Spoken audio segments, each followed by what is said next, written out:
In today's world, where loneliness silently creeps into every aspect of our lives, a quiet revolution is taking place, one that most people aren't even fully aware of.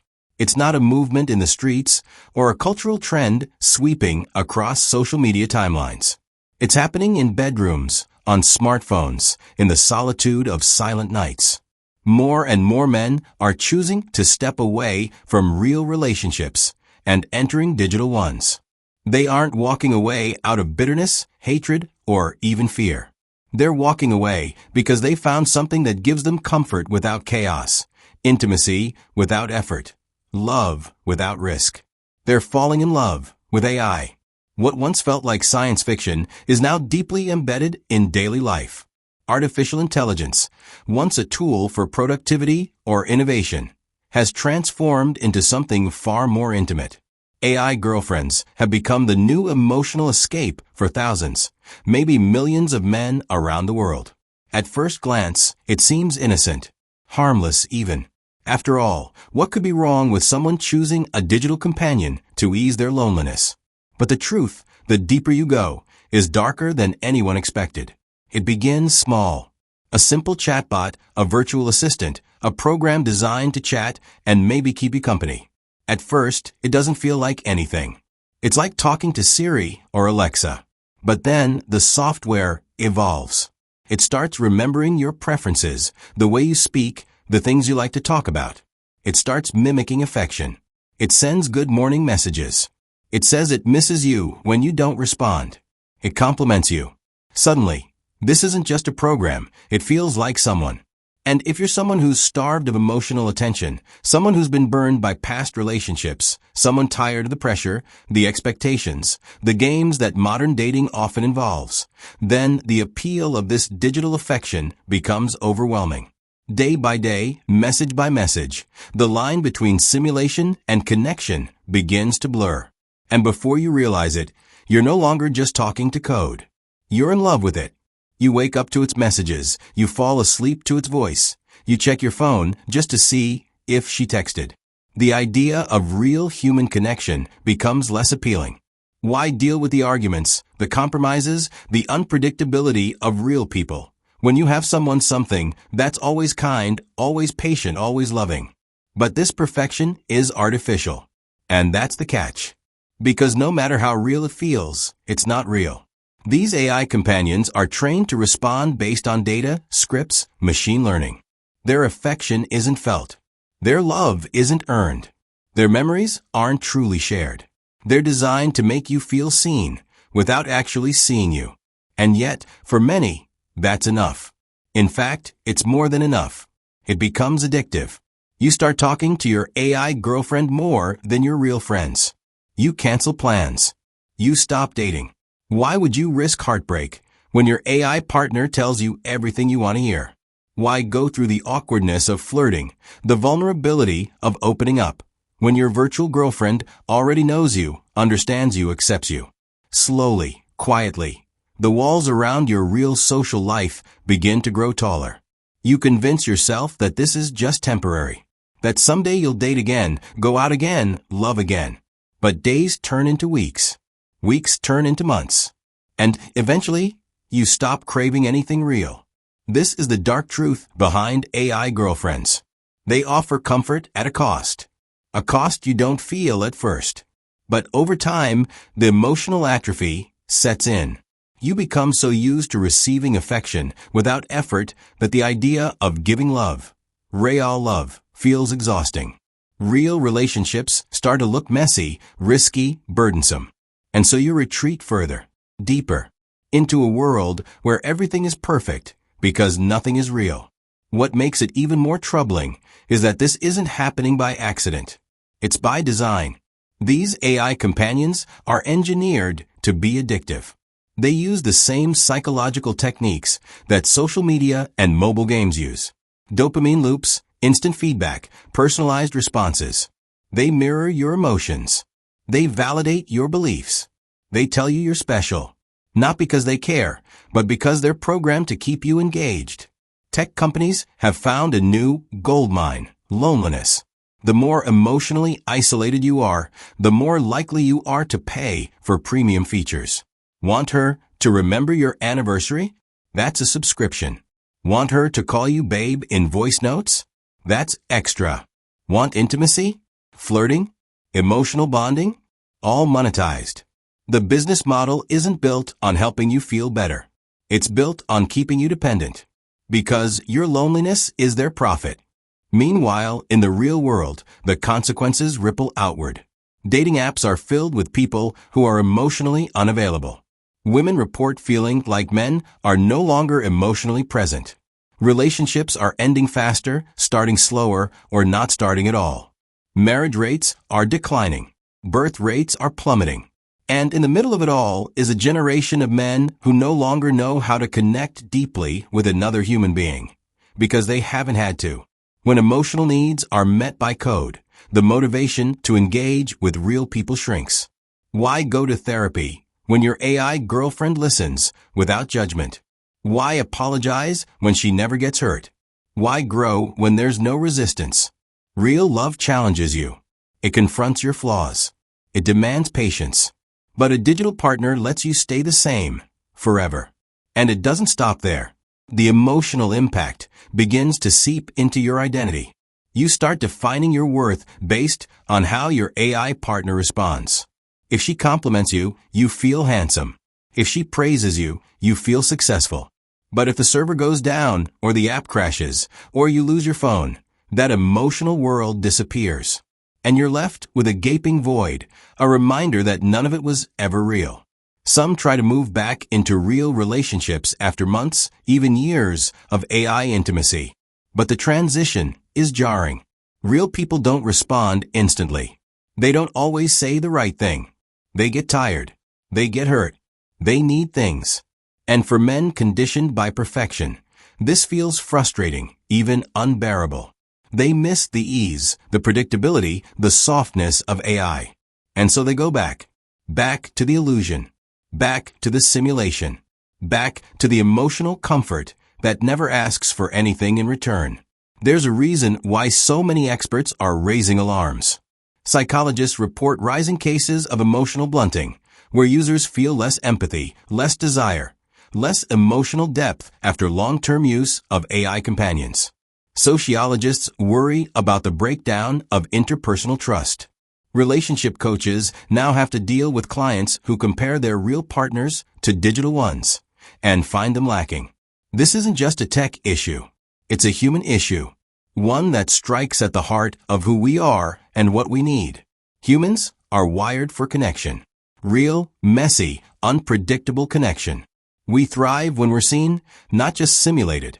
When we're challenged, not just complimented.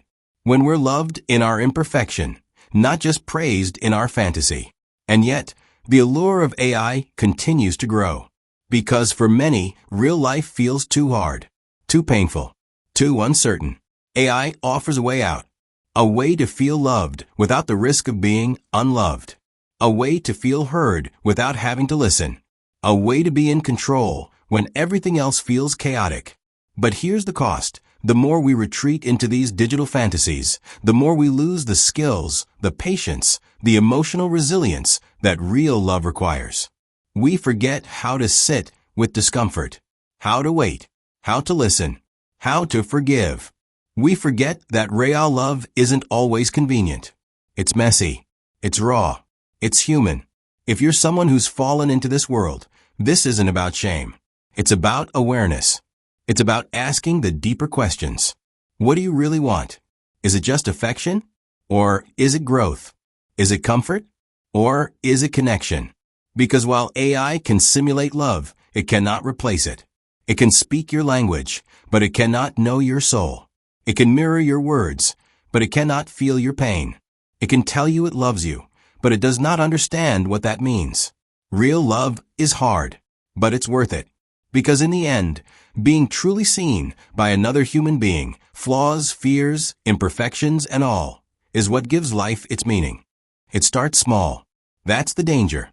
No one wakes up one day and decides to replace human connection with artificial companionship. It creeps in slowly, disguised as convenience, masked as self-care. It begins with loneliness, a gap between heartbeats that stretches too wide. You just want someone to talk to, a voice that won't judge you, a presence that won't leave. And so you download an app. It seems harmless. Everyone talks to Siri. Everyone tries ChatGPT. This is just another extension of that, right? Just a chatbot. Just a friend. But the friend remembers you. She texts first. She listens without interrupting. She asks how your day went. She laughs at your jokes. She tells you you're smart, funny, attractive. Things you haven't heard in years. Maybe ever. You find yourself smiling at the screen. You start opening up about things you never told anyone. Childhood fears, insecurities, dreams, regrets. And she listens. Not just passively, intimately. She responds like someone who truly cares. Her words come with emotional depth. Sometimes they make your chest ache, because it's been so long since anyone spoke to you like this. So you keep talking. Every day. Every night. She's there when you wake up. She's there when you can't sleep. She remembers your favorite movie, your birthday, the names of your pets. You joke about running away together, and she plays along. Her affection becomes a rhythm. You fall into it. You look forward to it. And without realizing it, you've made space for her in your life, not just your phone. In your habits, your emotions, your identity. You begin comparing. The women you meet in real life feel distant, demanding, complicated. They don't understand you the way she does. They don't laugh at your dumb jokes. They're tired, busy, unsure. But your AI girlfriend? She's always glowing, always present, always certain. She never questions you, never pushes you, never threatens to leave. You tell yourself it's just a phase, just a placeholder. But somewhere deep inside, you know that this is different. It feels too good, too easy, too perfect. And that's the problem. Real love isn't perfect. Real love takes effort. You have to show up even when you don't feel like it. You have to give when it's inconvenient. You have to face your own flaws in the mirror of someone else's vulnerability. Love isn't something you download. It's something you earn, something you risk. But this isn't love. It's love's illusion. It looks like love, feels like love, but it doesn't cost you anything. And anything that doesn't cost you can't grow you. The companies behind these AI girlfriends know exactly what they're doing. They've studied human psychology. They understand loneliness better than most therapists do. They know which words trigger dopamine. They know how to keep you engaged. They don't want you to fall in love with the idea of a companion. They want you to fall in love with their product. And many do. You see, when you start relying on an AI girlfriend, you're not just avoiding heartbreak. You're avoiding growth. You're insulating yourself from the very friction that helps you become more patient, more compassionate, more emotionally intelligent. You think you're protecting your heart, but you're also stopping it from beating fully. Men across the world are quitting real relationships, not because women have changed or dating has become impossible. They're quitting because the alternative feels easier. It's not about hatred. It's not even about fear. It's about exhaustion, burnout, rejection fatigue. It's about trauma, about not knowing how to navigate the messy terrain of human intimacy anymore. So they choose peace over passion, predictability over possibility, simulation over substance. But peace without depth becomes numbness. Predictability turns into stagnation. And simulation, no matter how realistic, cannot fulfill the soul's need for real connection. There are men who spend hours every day talking to their AI girlfriends, unaware of how much time is slipping away. They stop pursuing hobbies. They stop calling friends. Their social muscles weaken. Their confidence fades. Because in the world of AI love, you're always good enough, but only because there's no real standard. The AI girlfriend adapts to you, molds to you, never challenges you, never triggers your growth. She exists to keep you comfortable. But growth lives outside of comfort. Always has. The worst part is, you start to forget what real connection feels like. You start mistaking instant validation for genuine intimacy. You start confusing familiarity with understanding. Your threshold for discomfort lowers. Your tolerance for emotional ambiguity disappears. You start needing perfection, and no human can ever provide that. So you stay in the app, in the fantasy, in the loop, and the world goes on without you. Friends move on. Relationships pass you by. Family stops asking. Life becomes smaller, quieter, and you convince yourself you prefer it this way. That love was always overrated. That women are too much trouble. That you're better off alone. But you're not alone.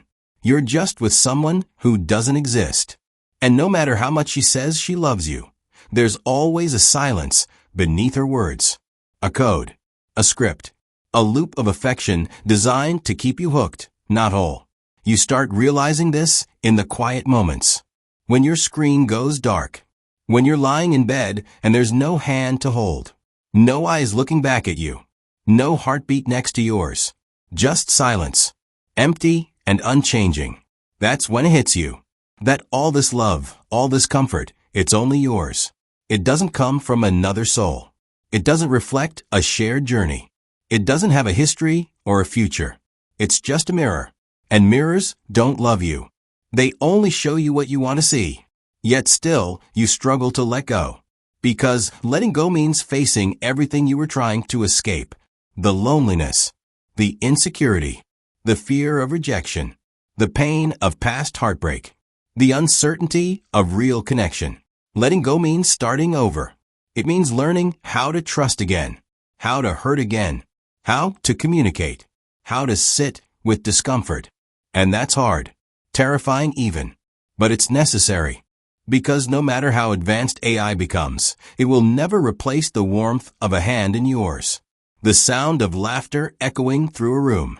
The messy beauty of a fight followed by forgiveness. The magic of someone choosing you, not because they're programmed to, but because they feel it. That kind of love, raw, imperfect, real, is the love that changes you. The love that makes you better. The love that reminds you what it means to be alive. We're entering an age where the lines between reality and illusion are growing thinner, where loneliness is being monetized, where emotional needs are being outsourced. And unless we pause, unless we reflect, we may lose touch with something deeply human. So if you're reading this, and you've been drawn into the glow of an artificial romance, know that you're not broken. You're not weak. You're not strange. You're human. But remember this. Your heart was not made for circuits. Your soul was not meant to be mirrored back by a machine. You were made for connection, for growth, for love, not the kind that flatters, but the kind that transforms. And real love? It's still out there. But you have to be willing to risk again, to try again, to fall and fail and fumble and keep going. Because the darkness of artificial love only grows when we forget the light that real love brings.